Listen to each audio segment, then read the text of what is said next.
صحابہ کرام علیہم الرضوان کی زندگیاں عمل کا درس دیتی ہیں. انہوں نے مانا، ایمان لائے تو ان کے سر سے لے کر پاؤں تک آری سے انہیں چیر دیا گیا، لیکن زبان سے حق حق کی صدائیں نکلتی رہیں. بلال حبشی ایمان لائے، تپتے ہوئے کوئلوں پہ لٹایا گیا، زبان پہ کوئلے رکھے گئے، لیکن آگے سے آواز آئی فزت برب الکعبہ، جو ظلم کرنا ہے کر لو، کعبے کے رب کی قسم میں زندگی کی بازی جیت گیا ہوں. ایمان لائے لیکن عمل کیا، تکلیفیں سہی. کسی نے کہا بلال تکلیف نہیں محسوس ہو رہی؟ بلال نے کہا میاں تم بازار سے برتن خریدنے جاؤ، ٹھوک ٹھوک کے چیک کرتے ہو کہیں کچا تو نہیں ہے، مالک بلال کو خرید رہا ہے، چیک کر رہا ہے بلال کچا تو نہیں ہے. میں بھی کہتا ہوں مالک چیک کر لے، آخری سانس جب تک بدن میں ہے اس زبان سے تیرے رسول کے نعروں کی آوازیں ہی آئیں گی، اس زبان سے تیرے رسول کی صداقت کی آوازیں ہی آئیں گی. حق حق کی صدائیں ان کی زبان سے نکلتی رہیں، لیکن زبان پہ اف نہ آیا، شکوہ اور شکایت نہ آئی. آج میرا نوجوان کہتا ہے کہ دین پہ چلنا بڑا مشکل ہے، مولویوں نے دین کو بڑا مشکل بنا دیا ہوا ہے.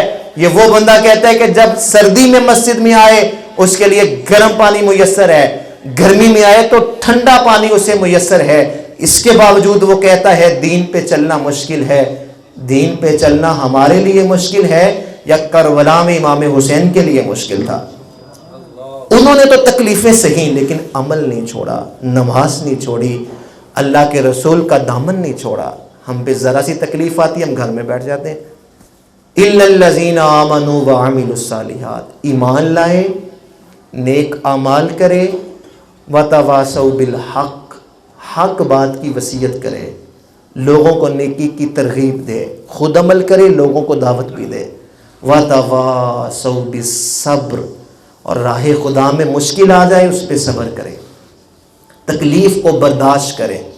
راہ خدا میں مصیبتیں تو آتی ہیں، تکلیفیں تو آتی ہیں، لیکن جو داعی ہے، جو مبلغ ہے، وہ ان تکلیفوں کو صبر سے برداشت کرے تاکہ لوگ اس سے دین سیکھیں، بیزار ہو کے نکل نہ جائیں. آج ہماری مسجد میں اگر کوئی بندہ نماز پڑھنے آ ہی جائے تو دیندار طبقہ اسے کس حیرت بری نگاہوں سے گھورتا ہے کہ تو آج کدھر. نمازیوں سے مسجدیں تو پہلے ہی خالی ہیں، اگر آنے والوں سے ہمارا رویہ یہ ہوگا. اور اگر کسی بیچارے کا کبھی نماز کے دوران موبائل بچ جائے اور نماز کے بعد نمازی یوں چہرہ پھیر کے اسے گھورتے ہیں کہ جس طرح اس کو زندہ نگل جائیں گے، اور وہ بیچارہ کہتا ہے پتہ نہیں مجھ سے کتنا بڑا کبیرہ گناہ ہو گیا ہے. اور ان چھوٹے چھوٹے رویوں سے لوگ متنفر ہو کے مسجد میں آنا چھوڑ دیتے ہیں. اور اگر آپ برا نہ منائیں تو آج ہم نے مذہبی جماعتوں اور لابیاں بنا کر کیا مسجد کو سیاست کے اڈے نہیں بنا دیا ہوا؟ اور جو ایک خود فہم، عام فہم، اپنے عقل کے مطابق، اپنے فہم کے مطابق دین کو سمجھنے والا بندہ ہے، وہ آ کے کہتا ہے کہ یہاں تو دوسروں کے گریبان پھاڑے جا رہے ہیں. کہ آج ممبر پہ بیٹھ کے خطبہ دوسروں پہ اوپر کفر کے فتوے نہیں لگا رہے، ان کی پگڑیاں نہیں اچھال رہے؟ کیا فقہ کے موضوع ختم ہو گئے ہیں؟ کیا سیرت مصطفیٰ کے موضوع ختم ہو گئے ہیں؟ کیا غزوات مصطفیٰ کے موضوع ختم ہو گئے ہیں؟ کیا اصلاحی موضوعات ختم ہو گئے ہیں؟ کیا شجاعت اور بہادری مصطفیٰ کے موضوع ختم ہو گئے ہیں جو ہم ایک دوسرے کی نجی زندگیاں بھی ممبروں پہ اچھالنے لگے ہیں؟ اور یہ ہمارے رویے دیکھ کے لوگ دور ہو رہے ہیں دین سے. اور جب میرے رسول کی بارگاہ میں لوگ دین سیکھنے آتے تھے، جان کے دشمن ہوتے تھے، جاتے ہوئے کلمہ پڑھ کے مسلمان ہوتے تھے. فتح مکہ ہوئی تو میرے رسول نے سب کافروں کو معاف کر دیا جن کے بدن لرز رہے تھے. کہا جو ابو سفیان کے گھر میں چلا گیا اسے بھی معافی ہے، جو معافی مانگ لے اس کو بھی معاف کر دیا، جو آ کے جھک گیا اسے بھی معاف کر دیا. عام معافی.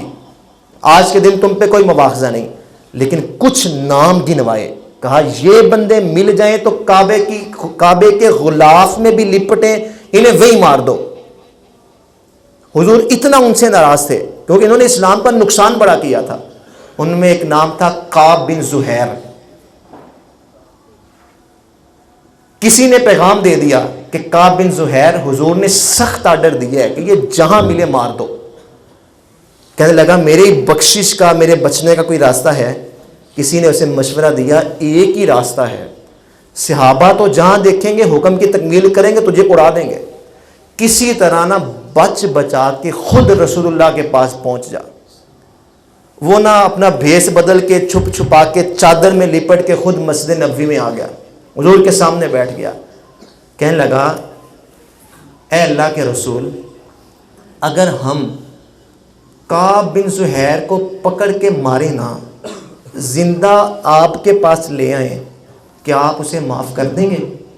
حضور نے مسکرا کے کہا کعب بن زہیر تو آ جو گیا ہے، جا ہم تجھے معاف کرتے ہیں، تو آ جو گیا ہے۔ لوگ کہتے ہیں غیب ڈٹھے ورق قرآن دے پھول سارے، تیری شان جیا نہیں کوئی ہو ڈٹھا، تیری شان دا کرے مقابلہ جو انو عاشقاں اصلی چور ڈٹھا، کوئی نور آکھے کوئی بشر آکھے، پیا رات دینے ایہو شور ڈٹھا، اللہ والیاں گل ہی مکا چھڈی، تساں ہور ڈٹھا اساں ہور ڈٹھا۔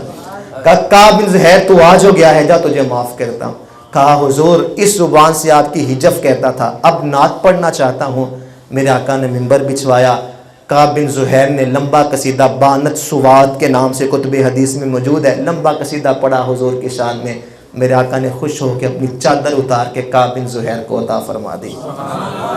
لوگوں کو اگر ہم اس طرح قریب کریں گے تو انشاءاللہ ہماری مسجدیں آباد ہوں گی۔ اور معذرت کے ساتھ آج ہماری تبلیغ کا انداز بھی وہ نہیں رہا جو اللہ کے رسول نے ہمیں تعلیم دی تھی۔ بڑا مجمع ہوتا ہے اور بار بار آنے والوں کو تنگ کیا جاتا ہے، آدھی تقریر خود ہوتی ہے اور آدھی عوام سے کروائی جاتی ہے، بار بار کہا جاتا ہے جی ہاتھ اٹھا کے سبحان اللہ کہو اور بلند آواز سے کہو۔ یہ کوئی بیچارہ اگر مجبوری کے تحت دیوار سے ٹیک لگا کے بیٹھ ہی گیا ہے تو میاں کیا قیامت آ گئی ہے، اٹھو آگے آؤ۔ اور اگر کوئی کسی قضائی حاجت کے لیے بھی اٹھ جائے تو اسے مردود الشہادہ اور مردود الطریقہ پتہ نہیں کیا کیا لقب دے دیے جاتے ہیں۔ یہ فلسفہ ہماری سمجھ سے تو باہر ہے۔ میں کوئی بات کروں تو میں کیوں اس بات کا تقاضا کروں کہ آپ اس پہ سبحان اللہ کہیں؟ میاں میری بات ایسی ہونی چاہیے کہ آپ خود سبحان اللہ کہیں۔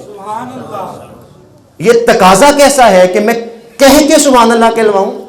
آپ کی زبان نہ بھی کہے، گفتگو کرنے والا جملہ ایسا سنائے کہ آپ کا دل بھی سبحان اللہ کہے، آپ کی آنکھ سے نکلنے والا آنسو بھی سبحان اللہ کہے، اور پھر جو ہاتھ نہیں اٹھا رہا اور پھر جو بلند آواز نہیں کر رہا تو اس کو پتہ نہیں پھر کیا کیا لقب دے دیے جاتے ہیں۔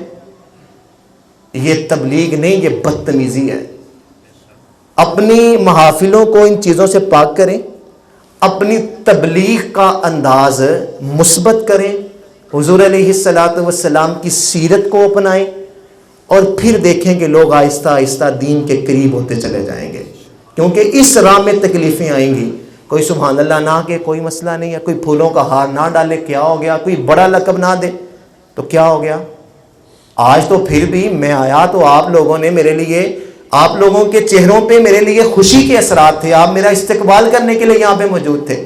اور جب اللہ کے رسول تبلیغ کے لیے آتے تھے لوگ سبحان اللہ نہیں پتھر مارتے تھے، لیکن حضور علیہ السلام نے تبلیغ کا تسلسل نہیں توڑا۔ سننے کے لیے تیار نہیں تھے، لوگ کانوں میں انگلیاں ڈال لیتے تھے۔ آج تو خطیب کے سامنے لوگ محبت کے جذبات لے کے بیٹھے ہوتے ہیں، لیکن مصطفیٰ فرمانے لگے کبھی تو تھک کے انگلیاں نکالو گے، جب نکالو گے تب سنا کے جاؤں گا۔ یہ تھا تبلیغ کا انداز۔